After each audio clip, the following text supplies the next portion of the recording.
Good evening. We present the news summary. The presidential and National Assembly elections start tomorrow.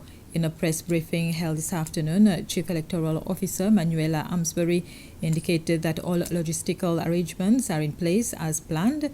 A special voting station will be located at the English River Creche for workers from essential services and who will be working on the 24th of October, the main polling day.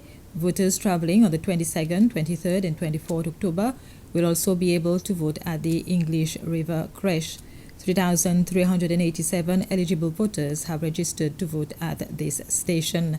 The other special stations are at the Northeast Point Home for the Elderly, the Bicentennial Primary School, the Rimond Center, and the Quarantine Center at Berjaya Bovalombe.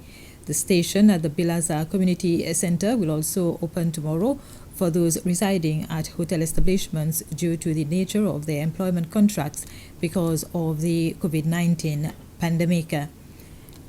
And voters on Silhouette and several other outer islands will also start to vote as of tomorrow.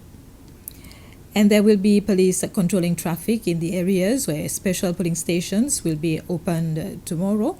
The head of the traffic section at the police department, Assistant Superintendent Antoine Denous, is calling on drivers to cooperate with the police officers. And as there will be a special polling station at English River, drivers are advised to use alternative routes other than the 5th June Avenue. The Association for Rights, Information and Democracy, ARID, has officially launched its election observer mission with the accreditation of its 38 members. This was in a ceremony at the Nairobi Conference Center yesterday afternoon. The mission includes 10 freshly trained members who were presented with their certificates. ARID has also received financial assistance and technical support worth over 200,000 rupees from the Commonwealth in order to enhance its elections engagement efforts. Due to the COVID-19 pandemic, the Commonwealth has not been able to send its own observer mission to Seychelles this year. The East African Standby Force, EASF, the International Observer Mission for the election, and also a partner of ARID, was also represented at the event. The Department of Health has recorded 2 new COVID-19 cases. The couple tested positive for the virus following the routine 5-day PCR screening prior to leaving their transit hotel. They were both residing in the United Arab Emirates and arrived in the country on the 16th of October. They have been transferred to the Isolation Treatment Center facility at the Family Hospital at Perseverance following their test results.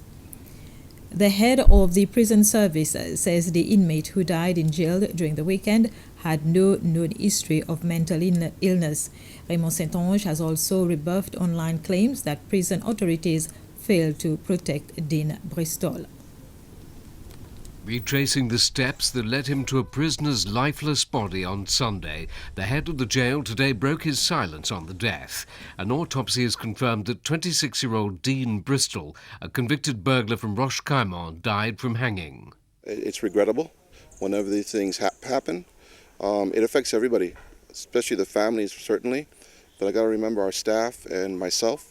We invest a lot of time and effort on each inmate, and obviously we don't want to see something like this happen. He'd been here in an individual holding cell used for segregating disruptive inmates. He'd been serving 18 months behind bars, but was just a few weeks away from release. The prison has scorned accusations online of failing him. He was a nice young man when he was in the correct mood. He did have his days where he was off. Everybody has their off days. It just gets highlighted and magnified when something like this, a tragic event like this happens. And then everybody and their uncle suggests that we don't care, and nothing further from the truth could be.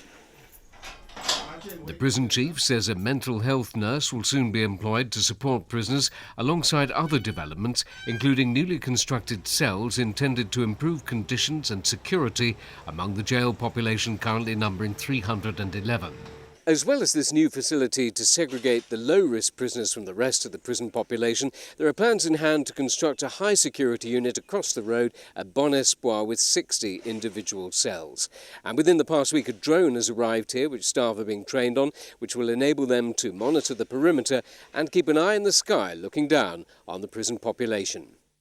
An inquest will examine the precise circumstances of Dean Bristol's death. If indeed he took his own life here shortly before regaining his freedom, the mystery of why remains. As for the number of confirmed COVID-19 cases worldwide, this is above 40 million. It's only 1 month since the WHO reported 30 million COVID-19 cases worldwide. That was on September 18th. The US remains at the top in both confirmed cases and deaths. The US is followed by India and Brazil in terms of total infections. This was the news summary. Thank you for your attention.